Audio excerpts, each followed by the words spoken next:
Ons as mense kom partykeer op 'n punt waar ons moeg raak vir hoe ons leef, vir die siklusse waarin ons vasval, vir ons omstandighede, en ons raak soms ook moeg vir wie ons is.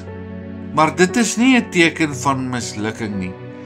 Dit is die eerste gedagte dat daar 'n verandering moet plaasvind. En verandering gebeur amper nooit oornag nie. Maar dit kan nou begin, dit kan vandag begin. Dit begin wanneer 'n mens die waarheid vat wat God nog altyd oor jou sê, dat jy geskep is met 'n doel, dat jy nie 'n ongeluk is nie, dat jy nie 'n fout is, of maar net toevallig hier op aarde beland het nie. God het jou met sorg gevorm, met liefde uitgedink, en jou met sy asem gevul. Hoe wonderlik is dit nie, hy het jou met sy asem gevul. Genesis 1:27 maak dit vir ons duidelik. En God het die mens geskape na sy beeld. Na die beeld van God het hy hom geskape, man en vrou het hy hulle geskape. Hierdie waarheid is jou beginpunt. Dis waar jy begin. Dis nie wie jy was nie, dit is wie jy is. Jou mislukkings definieer jou nie. Wat mense van jou dink, definieer jou nie. Onthou, God se beeld is waar jy vandaan kom. En as die een wat jou gemaak het jou sien, hier, nou, presies soos jy is, foute en al, en steeds liefdevol met jou praat, dan kan jou verandering begin op die plek waar jy eenvoudig net glo wat die woord van God oor jou sê. Psalm 100 vers 3: Weet dat die Here God is. Hy het ons gemaak en nie onsself nie, sy volk en die skape van sy weide.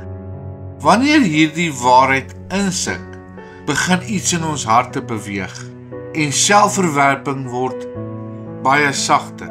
Skaamte verloor sy houvas en die mens begin voel hoe daar 'n plek oopgaan waar jy weer kan ingroei, om weer te kan leef en die belangrikste om te kan verander. God het jou nie net gemaak nie, hy het jou goed gemaak. Jy is nie toevallig hier nie, jy is gewild in God se hart. Dit beteken dat verandering nie begin deur jouself te kritiseer en af te breek nie, maar om te erken dat jy bemin word deur die Allerhoogste God en dat hy jou waardig ag, dan kan jy begin groei. Genesis 1 vers 31 sê, en God het gesien alles wat hy gemaak het, en dit was baie goed. Raak 'n bietjie rustig. Laat hierdie gedagte in jou posvat. Ek is deur God wonderlik geskape. Dink aan net een ding waarvoor jy God kan dank. Iets in jou wat mooi is, wat sterk is, wat uniek is. Wees eerlik met jouself. God het jou spesiaal gemaak.